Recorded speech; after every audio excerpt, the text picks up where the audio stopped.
The Book of Rebekah by Maxwell Zaks. Chapter 3, Creature of Her Own Kind.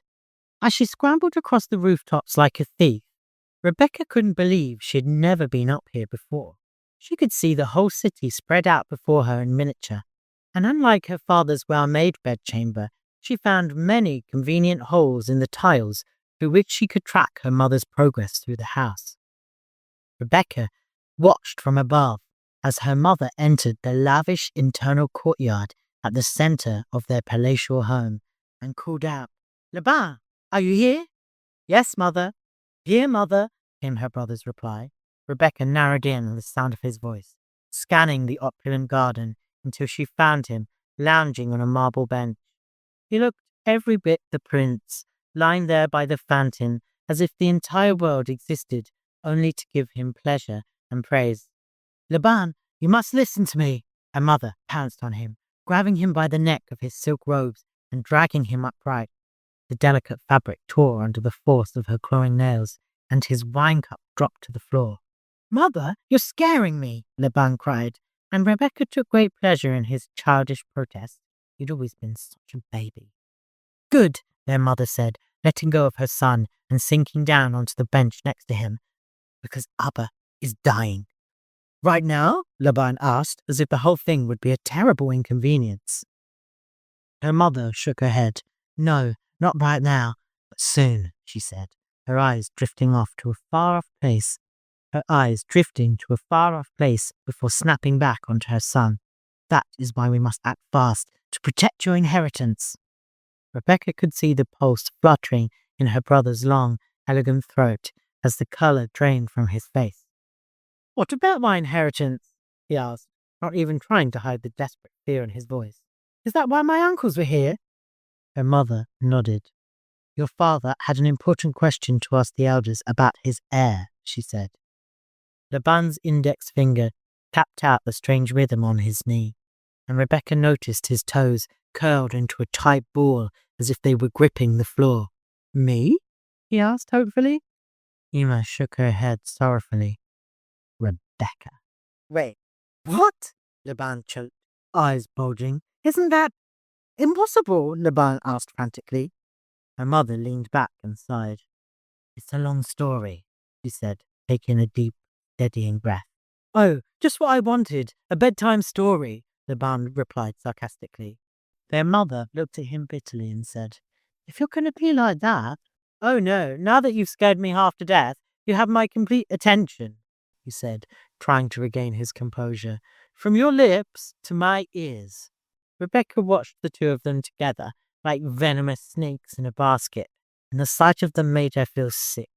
She'd always been excluded by them, and long suspected they colluded against her when it came to her father and the distribution of his gifts. But she hadn't cared, had let them snatch up all the treasures and trinkets in exchange for the only thing she had ever wanted from them, to be left alone. Even now she had to fight the urge to run away back to her cave, back to Patel and Aviel, but what good would that do? Things were changing, and they were all in great danger. Their mother leaned forward and stroked Laban's cheek, saying, "As you know, your father was Milcah's youngest son. By the time we were married, he was already an uncle many times over. Someone was always screaming and sweating in the red tent, bringing more children for Milcah to add to her scroll. Some of those children were older than I was on the day I married. Your father was already a grown man, tired of being overlooked and eager to start a family of his own. He worked hard, and he was ambitious.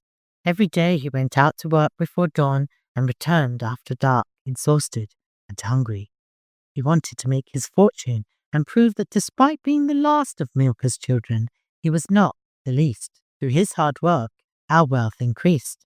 We moved into our own house so that we could be closer to the fields, and we set about trying to make babies of our own.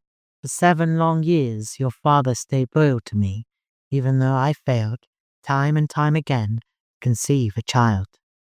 He planted many seeds, but nothing grew inside of me. Your father never gave up hope, and he treated me well. He was always bringing me gifts and urging me to, "Eat this, it will be good for you," he'd say. I would have done anything to repay him for his love and kindness, but I could not give him the one thing that he wanted. I had no idea about any of this, Ema. How strange that you've never told this story before, Laban said, looking at his mother with renewed interest. People don't tend to tell stories about their failures, she replied, with a deep frown. Laban smiled and said, "Oh, you must have been so relieved when—" But the look on her face stopped him from going on. It was a mask of rage and grief. And then, one day, I vomited all over the carpet, she said, grimacing.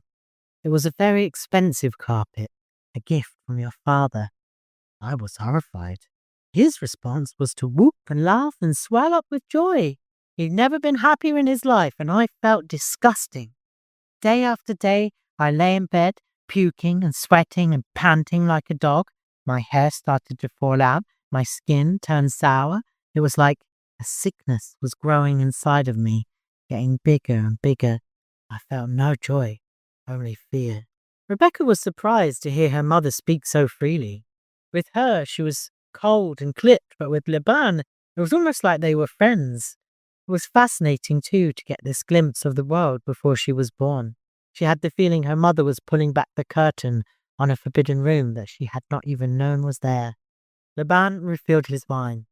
"You had a hard pregnancy then, just like my wife," he said with grim regret. "But what does this have to do with my inheritance?"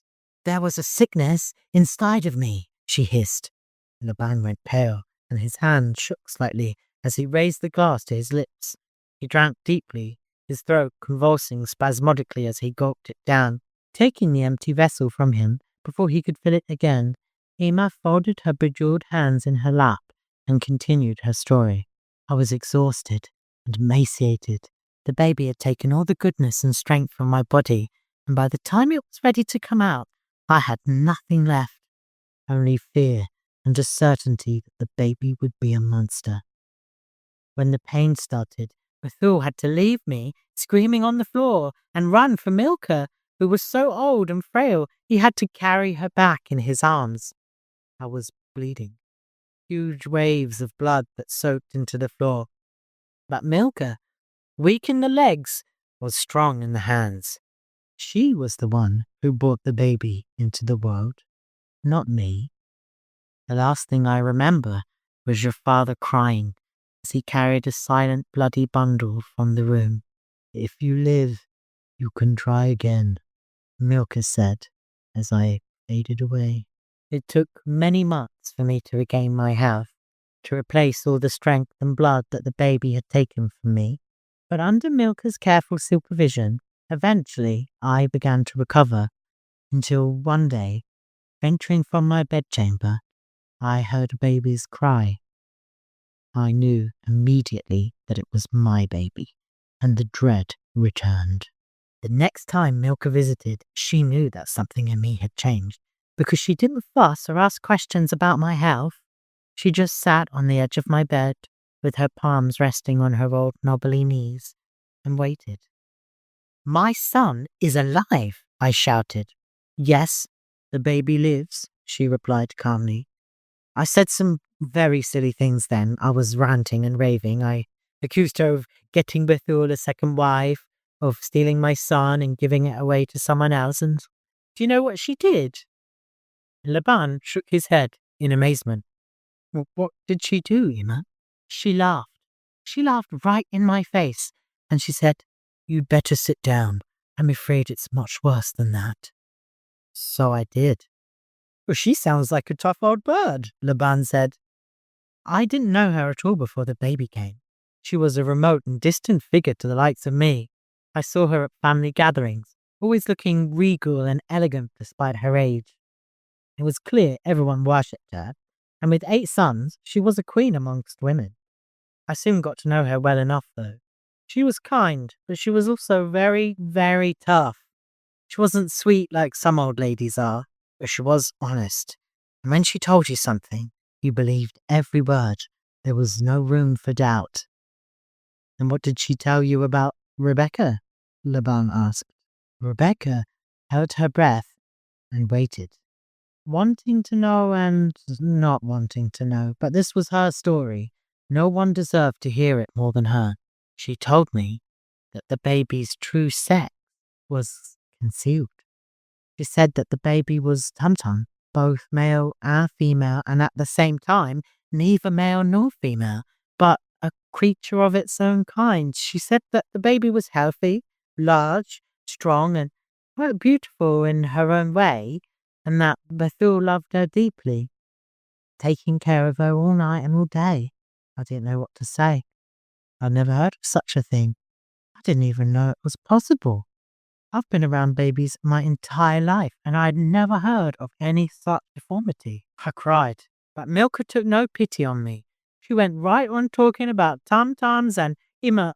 I don't know what that means. What does it mean? Laban asked, confused. Honestly, son, I still don't know what it is. I don't think anyone knows.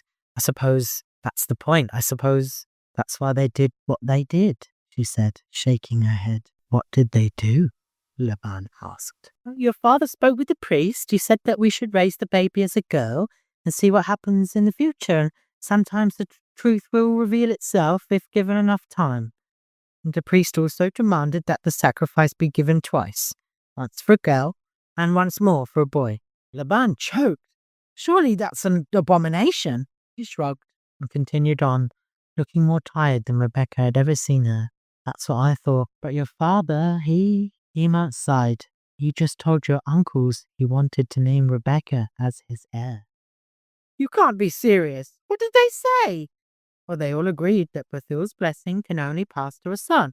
But then that's great, Laban cried, slamming his hand down on the table decisively. I win. However, Ima said, silencing him with a withering look, since the sacrifice for a son had been made and accepted by the priest, they discussed whether Rebekah might be that son. That's ridiculous, Laban scoffed. I agree. It doesn't change the fact that they're considering it, she sighed wearily.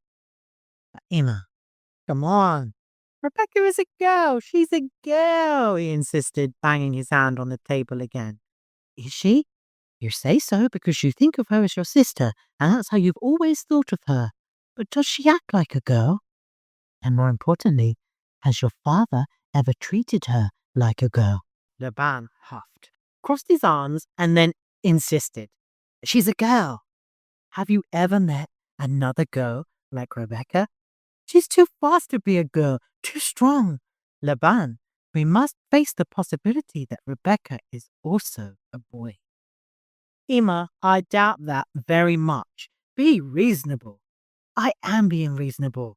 She has a voice as deep as yours, and she's not much shorter, Ima said, her voice forceful with fear and urgency.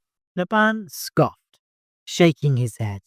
You can't see it because you're standing too close. Step back, and you'll see your sister for what she really is, Ima insisted. What? My brother? No, son. A threat. By God, I can't believe it's come to this, Laban said, pressing his trembling fingers to his throat. I will kill her with my own hands. God forbid it should come to that, Ima replied, stroking his hands with her tiny, childlike fingers until his clenched fists relaxed. Why solve a problem with blood when it can be solved with marriage? Because blood is free and marriage is expensive, Laban said, draining another cup of wine and laughing at his own joke.